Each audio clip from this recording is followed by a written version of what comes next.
Welcome to the only wrestling podcast that covers the WWE developmental system from its inception to modern day.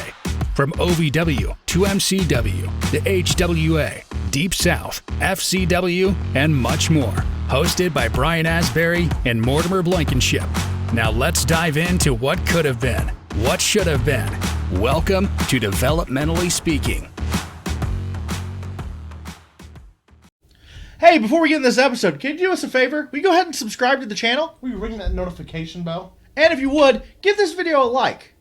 Well, enough of that mumbo jumbo. Let's get to the episode. Let's talk developmentally speaking, glow up, and connecting through wrestling. Hey everybody, I'm Morty. And I'm Brian. And on this episode of Developmentally Speaking, we have the British Lion, Tommy Taylor. Tommy, how you doing? Yeah, I'm all right, thanks. How you doing? I've been better. I'm a little stuffed up, but I'm doing better than I was yesterday. So That's good. So let's just jump right in. It's the first question I always ask everybody, other than how you doing, because I always say how you doing at the beginning. Do you want professional wrestling? Oh, it cut out then.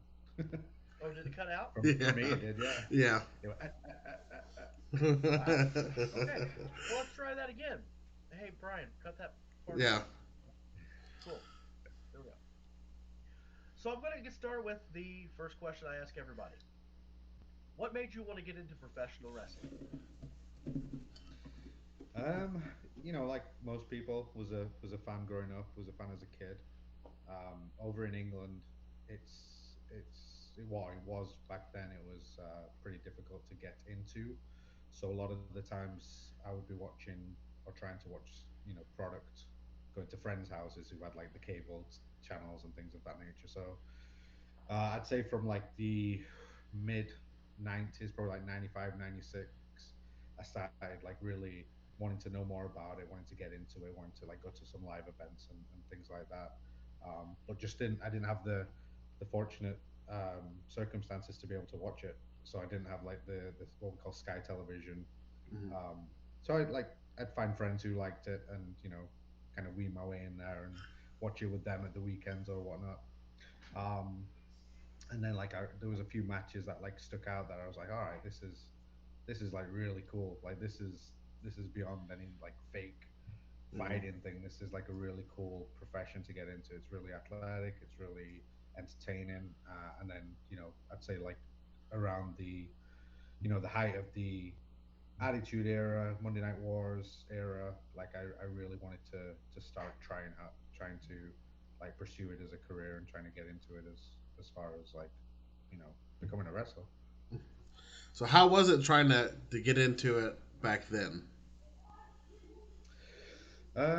So again in England, a little difficult, and we're talking like 2001 is when I was like 15, 16. So I was doing my research, trying to find schools, places to go. A lot. I lived in Leeds, which is in the north of England, so a lot of the schools were popping up in the south, in London, and things like that. So I actually found a school in Leeds, which wasn't too far away from where I lived, and kind of reached out to the head trainer, which was Drew McDonald. Um, and he was, a couple of emails, I believe it was back then, back and forth, and he picked me up one day and just took me to the school and to see how I liked it. It was it was a gym. It was like a old iron gym. There was no ring. There was just mat. It was like an upstairs, um, in like used to be a factory or something, and then there was like a few mats on the floor, and we got on there and just did a few, you know, rolling around things, did a few lockups, bumps, and things like that. And then after he asked if I liked it, and I was like, yeah, it's everything I dreamed it would be. So that was the start of it. So you liked taking them bumps. I couldn't imagine it felt very well. No, so it was. So we got used to it pretty quick. It was repetition. Um, you once you learn, like in a wrestling ring, once you learn how to fall, once you learn how to take the bumps, your body just kind of goes that way. So, and if you're naturally, gifted and you're good at taking bumps, it's easy there. So yeah, it was hard for a bit, but it got all right. Yeah, but you gain like that ring callus to where you just you get used to it, and unfortunately that I can totally respect someone who is good at taking bumps because that's the thing that I never got good at in wrestling. That's why I primarily do managing. That's so Yeah. in order to bump, you know, people don't understand that bumping sucks. Like there's no way to get around it. Like people are like, oh, you just hit that mat. It's like trampoline, right? No, it sucks until you get used to it. Yeah. And in many cases, you don't get used to it. Hmm. Like me, that's why. Well, it's the greatest thing about the bumps in pro wrestling is the adrenaline. Like that's a real Hmm. good remedy for those, Yeah, the painful bumps. In training, not so much, but definitely it shows. And unfortunately, you feel it, a day or two after, if not a few years or decades later, is when you really feel it. But yeah, it does suck. It's you can't really describe to someone who doesn't you know know how Hmm. to or has never taken a bump in a ring or had to take a flat back on a 1 inch mat or anything like that. Like there's Hmm. no describing what your body goes through. And if there's people who would come to our school back in England and they wouldn't take the bumps correctly. They'd go like elbow first or mm, they'd go lopsided and things like that, and then instantly they'd have like a big black bruise or they chip their Hmm. elbows and all this stuff. So because I wanted to be like the best wrestler I could be, I learned pretty quick how to take those bumps correctly and you know try and defeat the purpose of getting those injuries. So how was it you trained, and then how was it working over in England? Was it hard Yeah, to get work or?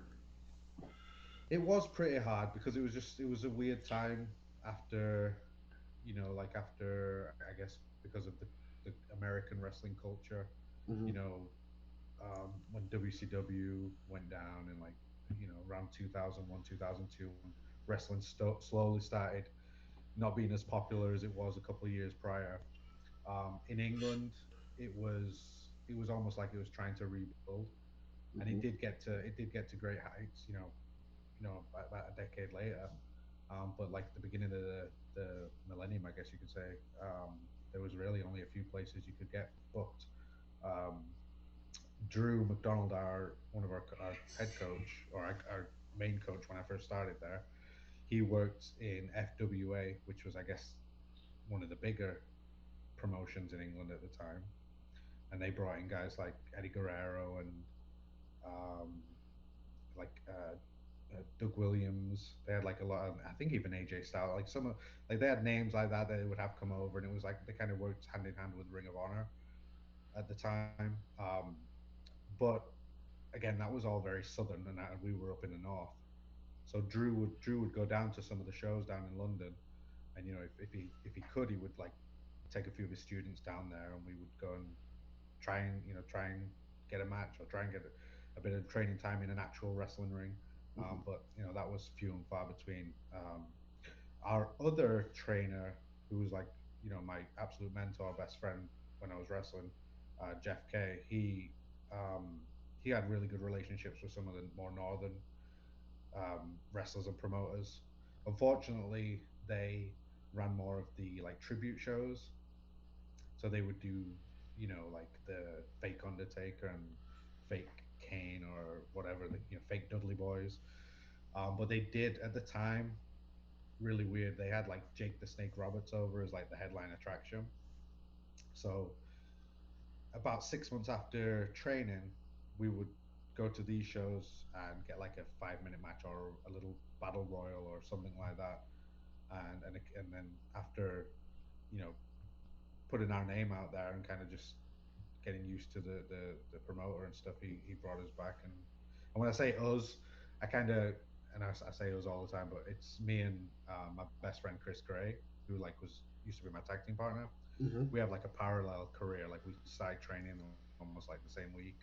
We were like the two star students at the school. We would like get in there and put on like 30-minute, 45-minute clinics at the wrestling school, and occasionally, we'd get these opportunities to put on a little match at these tribute shows. So, me and Chris, when I say us, we would get booked there primarily for like the first year or so. So was it easier, doing the tag team starting out, and then because Chris came to US too, right? Yeah, Yep. so we didn't at first it wasn't a we weren't a tag Hmm. team. We would go against each other. We would Hmm. we I guess ate, slept, breathed, whatever wrestling. Like we would watch it, we would come up with ideas. We would, go to school, go to the class early, and get on there and like try a new move, try a new sequence. Um, we would be like picking the brain of Jeff, our trainer, and he would give us like a ride home after school, and we would like ask him questions. So we were really like just really wanted to soak in everything, and Hmm. like I say, we were like the star students. So we would just go against each other, and the promoter would put us on start of the show, just say, go out there and do like 20 minutes to get the crowd up, Hmm. exciting match, high spots, all the stuff. We would go out there and do like 45 minutes to an hour. We'd come back in, and it was like everyone was like pissed because they were like, no one can go out there and follow that now. Like the second match was like a guy pretending to be mankind or something, and people knew it wasn't the real man. It was such a weird situation, like that first 6 months to a year. Yeah, it was really strange. But no, we would wrestle each other nonstop. Like, Hmm.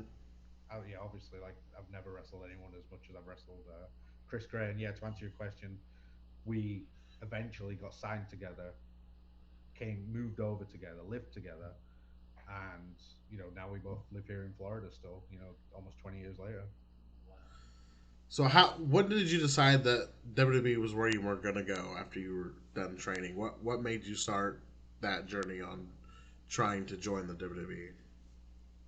Yeah, I mean, I was always like I was a big WWF Hmm. fan. Like I love Shawn Michaels, I love The Rock, I love like the the over the top characters and stuff like that.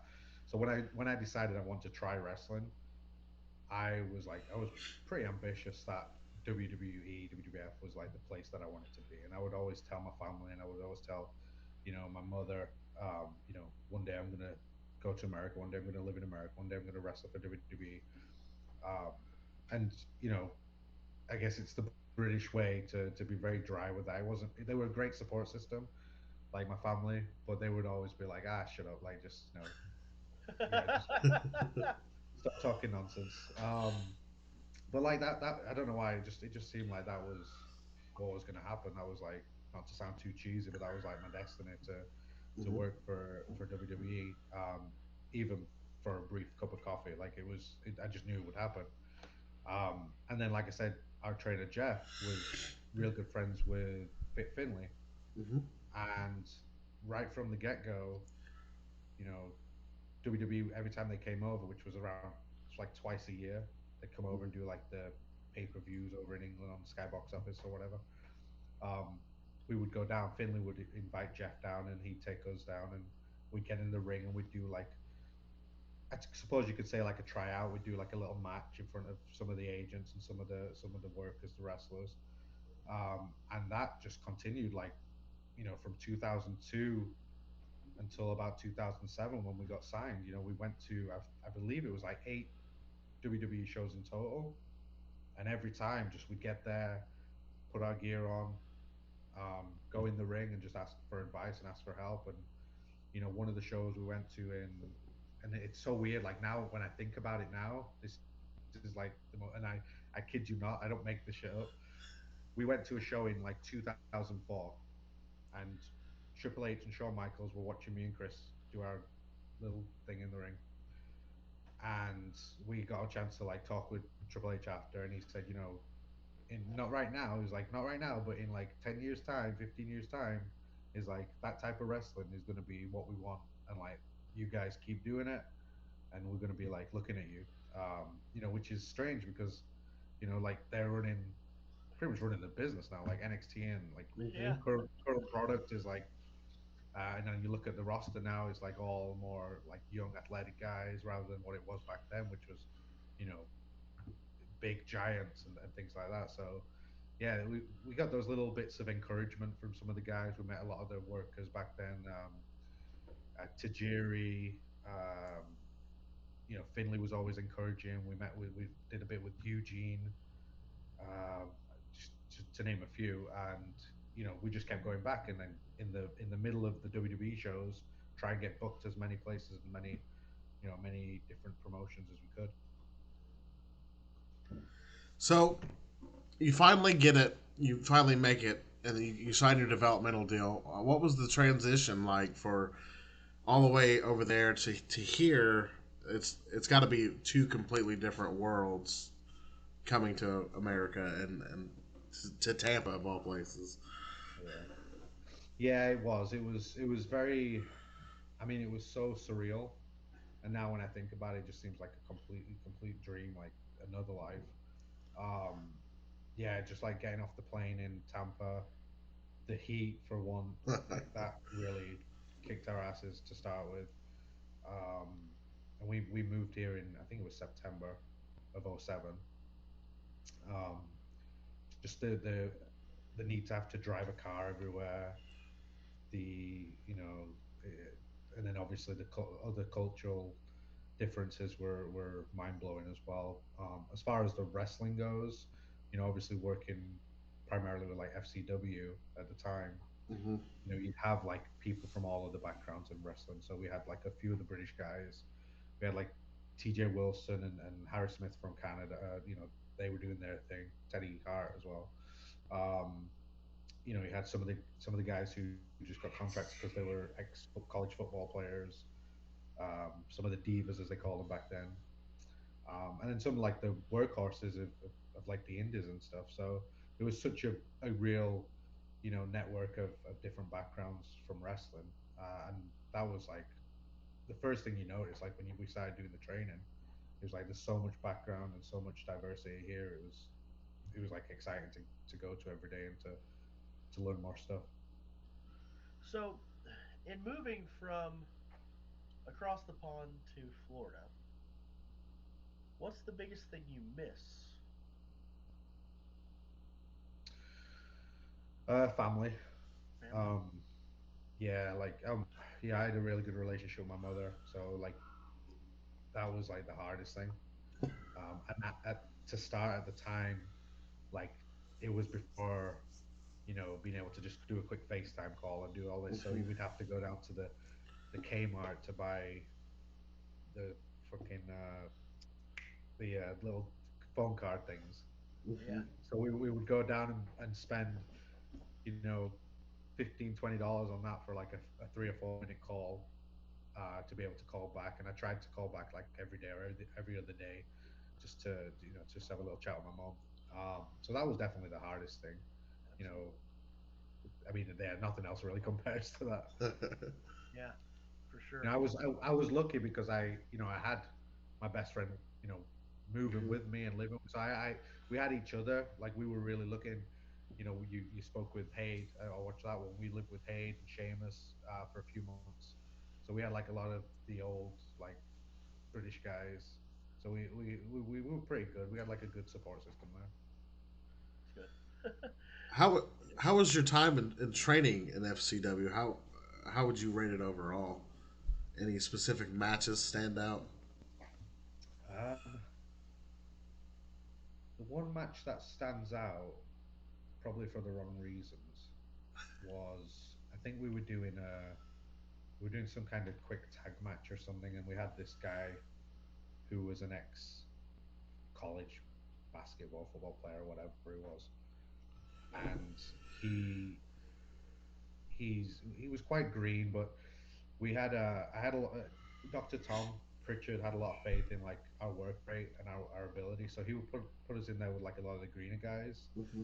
to see if we could like get him to work a 6 or 10 minute match. So um, we I got in there and just kind of controlling him, and he went and he like grabbed my nuts, I grabbed my balls, and I can't remember why. Like, I don't know if he was just like selling or something, but he did it, and I kind of like flipped because I never, no one had ever done that. Not only was it painful, but it's like no one had ever done that. And I kind of like got into a tiff with him, and I like took him down, and I was like stretching him out, and everyone kind of jumped in. Billy Kidman jumped in. He was laughing his head off, but you know, after that, it was just like what everyone talked about. It was just like I can't remember his name. It was Michael Thompson or something like that. I don't know if he ever worked, or I don't know if he ever got into anything. But there was just that one instance, and it was that stands out because it was just like me and Dr. Tom, Billy Kidman, like TJ Wilson would always mention. He still does to this day. Um, it's that one stands out as far as like good wrestling matches. Um, like we would go in there and we were working with the likes of like Dolph Ziggler every day. Um, Ted DiBiase Jr. Um, like I said, TJ, Harry, Alpha Jr. Like we were doing like some real good stuff, just training. And yeah, it was great, man. I mean, it was hard because obviously it was hot as fuck. There Hmm. was there was like no AC. It was like a I'm sure you've heard everyone tell you it was like an old food warehouse or something. Yep. So there was like the like real strong smell of petrol fumes or something. So you'd always like get nauseous and get a headache after like an hour of training. Wow. Um, yeah, and then like, but it was good, man. Like there was never one like every day was different. There was never Hmm. like it wouldn't get boring. It wouldn't be like oh same old shit. We would like get there, we'd go through our drills, and we'd either be split up in the rings and go one on one or do some tag matches or hey Tommy come over here and work with like this more greener guy or this bodybuilder or whatever and see what you can get out of him. Like it was cool, man. It seems like FCW out of all the other developmental territories is where they were really. You brought up the divas and then the football players. They really just tried to make people like stars. Just instead of hiring wrestlers, they And just tried to see what would stick when they threw it against the wall almost. Yeah, I mean that was the time of the business. Hmm. It was 2007 going to 2008, and you look at the business now. It's much harder for guys who don't have the experience to make it right. to I guess what you could call the main roster or even NXT. But yeah, back then they would get someone who looked good, whether it be male or female, and they'd see, like you said, to see if it could be something they could mold Hmm. into, the next John Cena or whatever they were looking for then. Um, it really didn't matter too much about their wrestling ability at that point, and they would just throw them on the road as well. Like there would be guys who came in or girls who would come in and they would be practicing with us maybe 2 or 3 weeks, and then all of a sudden they're on the road, you know, in a dark match with someone and stinking the house up. But um, yeah, it was a different time. Like now, like and I always say this, like I wish I'd have come in the business 10 years prior or 10 years Hmm. later. Like the time I came in, Right. just it wasn't the best time for like honing the craft of wrestling and becoming a professional wrestler. It's definitely one of the main reasons why this podcast exists is because, you know, the developmental territories were made to develop wrestlers. But the one thing that I know about professional wrestling that if in order to do well, 9 times out of 10, you've got to have the passion and the drive to want to be a wrestler, not to want to be someone famous. You want to be a wrestler. And I feel like so many people that they brought in were just people that wanted to get the fame. They didn't care the fact that they were doing the art that is professional wrestling. And I think that that's one of the main reasons that drives me to do this podcast is because so many people that care about the art that is professional wrestling didn't get the push that people that were there just to be famous did. Yeah, So was I don't know how to put this, but like, did that ever come up like during training? Did people ever just say, well, this is bullshit, or did anything like I don't want to talk about any type of heat or anything, but I feel like that has to be brought up at some point. Mhm. No, it was definitely. Yeah, I think a lot of people wore their heart on the sleeves more so in FCW than they do like nowadays with the Performance Center. There was still a little bit more of that old school mentality. So, yeah, there was the ones who didn't pull their weight, the ones who didn't show up to practice every day or come in rolling late with a hangover. Like they would, if unless they were the kid of someone or I'm saying like unless they were like a junior, let's say. Um, they would get chewed out or they get ripped or they get the next match would be pretty much a receipt for them. um but yeah, it's again it's I think it all goes back to that different time. Like they had those kind of athletes, those type of people. Luckily I think with FCW as well, you had the hierarchy of Steve Kern and Dr. Tom. Like they could smell bullshit a Hmm. mile away with some guys too. So even like when we were, if someone wasn't showing that passion, if someone wasn't, if someone was taking the piss or just like not really, they were just collecting a check basically, you'd have Kern or Dr. Tom, you know throwing little snide remarks or say little things because they knew they needed to be tired, they needed to be called out for that because it just Hmm. wasn't fair on the rest of us. um It's because you but can only shine a turd so much.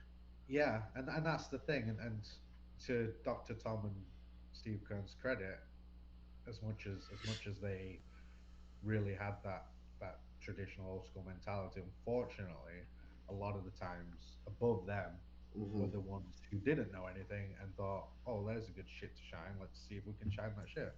You know what I'm saying? Like, and then that's where going back to, you'd have these guys who didn't show up to practice, didn't want to even take their you know jeans off to get ready for training, and then the next week they'd be called on the road to be the manager of fucking, I don't know, Dolph Ziggler.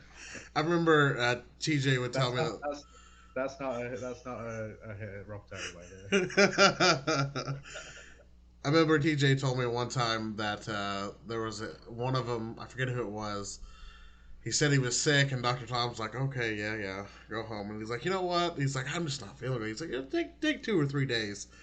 And then he just give him that look, and then he just enough rope to hang yourself to see if you Yeah. really wanted to be there or not. Well, that was it. Like injuries did play a big part. Like a lot of the times, because of the rigorous training, Hmm.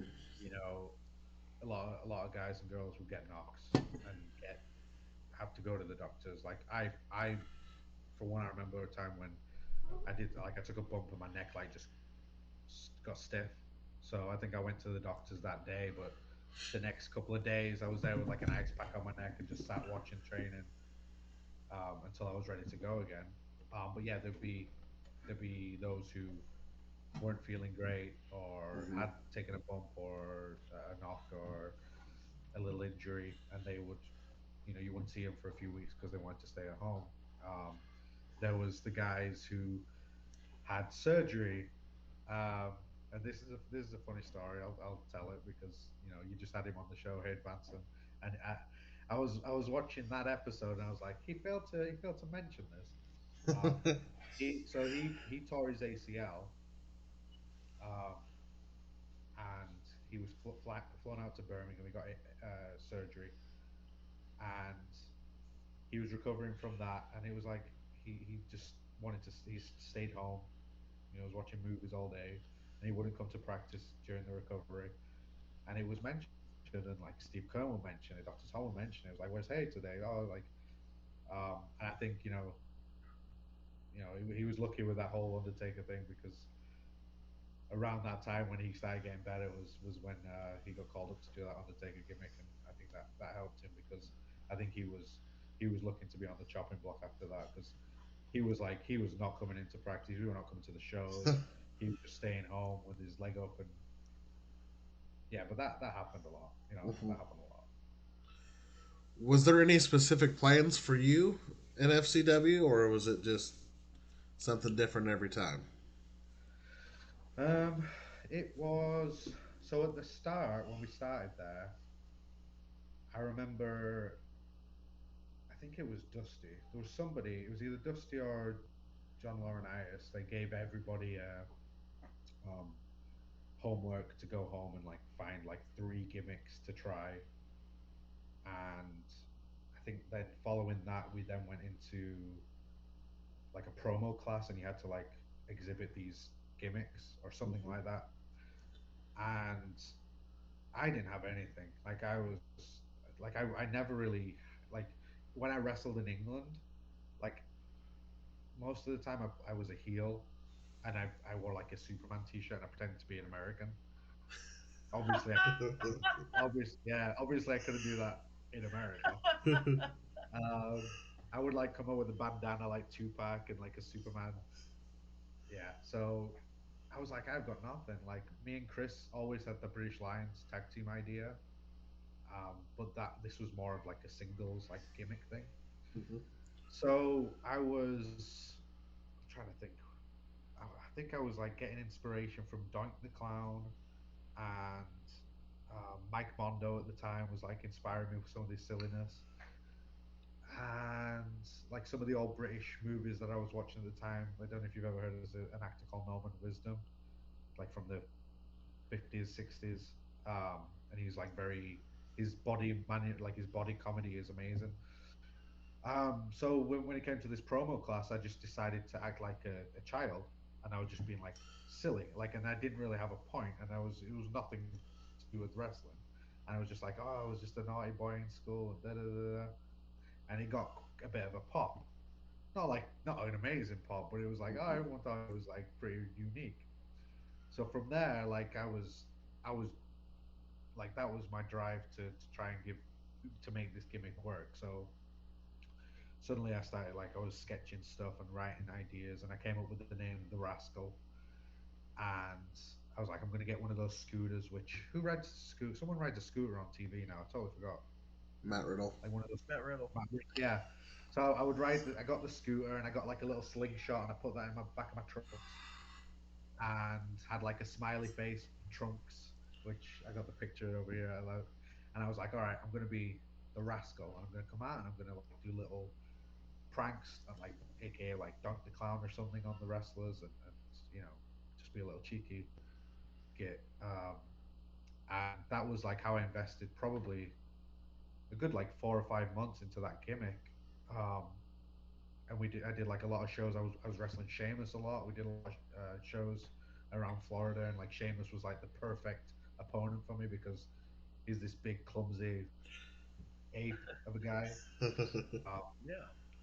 so it got to a show. We did the Florida Fairground show, and it was a big show, like maybe like 1,000, 1,500 in the audience, and Dusty was there. Dusty wanted to kind of get an overview of everyone. I think Cody was on the show. I think he was on like Wrestling Miz or something. I can't remember that well, but I know it was like Dusty was there.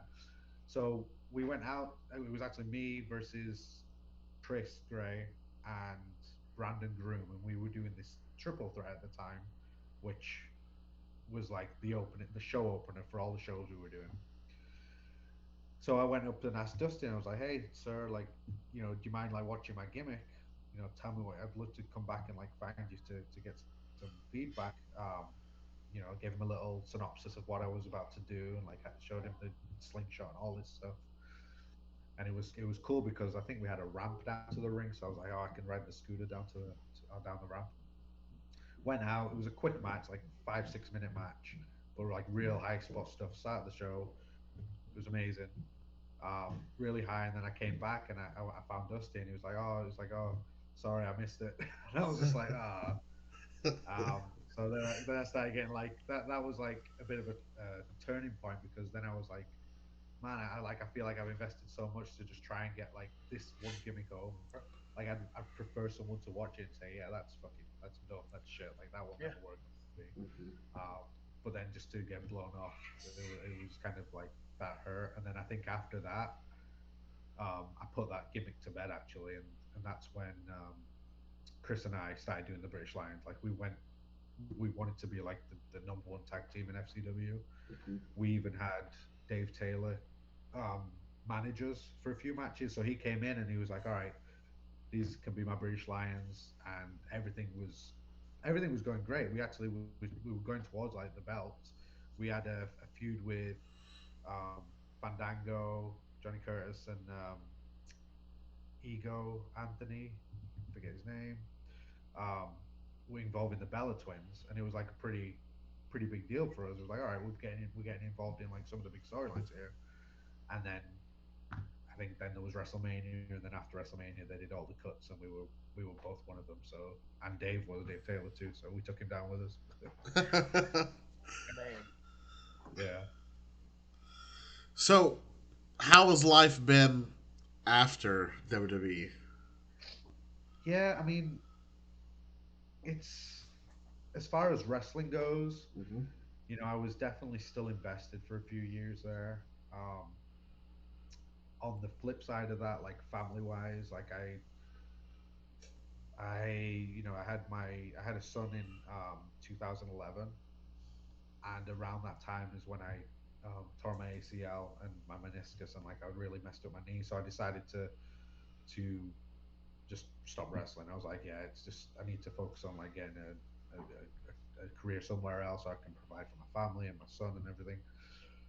Um, but then I had the surgery on my knee, and like suddenly got, and this was all within the space of maybe 8 to 12 months. Suddenly got like this surprise and was like, all right, I'm gonna get rehabbed and I'm gonna be like the $1 million man and get better than ever.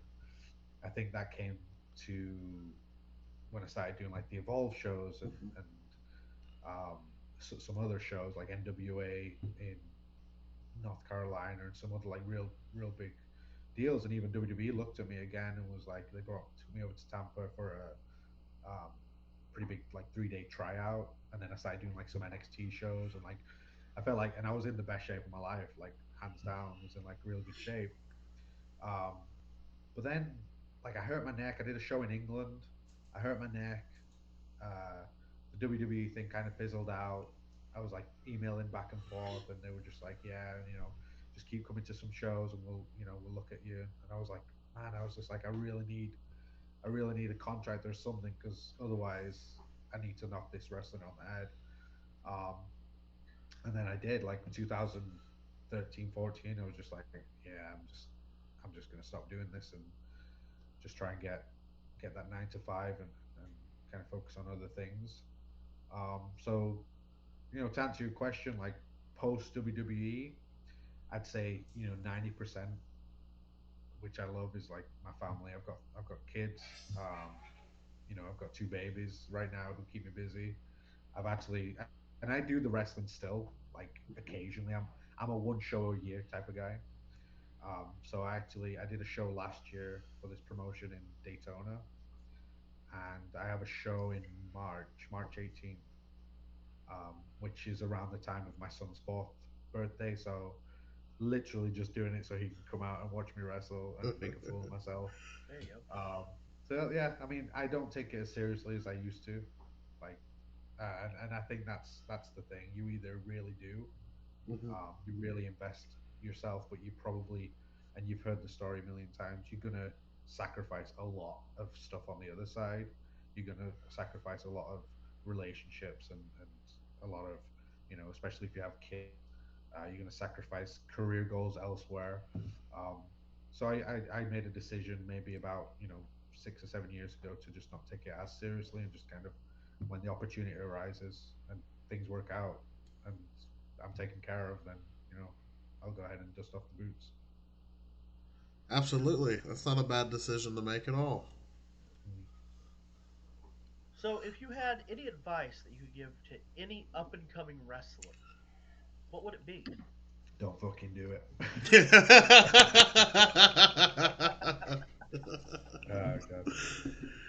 Um, you know what? It's a really good time to be in the business. I think if someone had have asked me that question, a couple of years after me being started out in the business, it would have been a different answer. But right now, I think it's a really good time to be in the business. There's definitely a lot of eyes on the business, Hmm. places to work. I'd say the best advice I could give you is do the research and find the best place to train. Thank you. Um, find the best place to train and go with your mouth closed and your ears open and take notes. Um, and like I said, I mean, really just make sure it's the best place because you don't want to go to somewhere that's feeding you bullshit and you're already starting off on the wrong track. I would really just focus on putting some time into making sure it's the right place. And that I know 5 places just around Orlando that I would recommend. So just imagine that's like across the globe. Oh yeah. Absolutely. Well, I'm thankful that you came on today. I'm thankful that we could reconnect a decade later. Yeah, right. I appreciate everything you've done for wrestling and continue to do. It was an honor to have you on. Yeah, it was my pleasure, guys. And thanks for having me. Thank you so much. You Thank have a you. great evening. You too, and feel better. Hey everybody, it's Morty. It's Brian. And thank you for watching today's episode of Developmentally Speaking. If you could, please click that subscribe button. And don't forget to punch that bell icon so you can get notified whenever we go live or drop a new video every Monday. Well, thanks for watching, guys, and we'll see you on the next Developmentally speaking.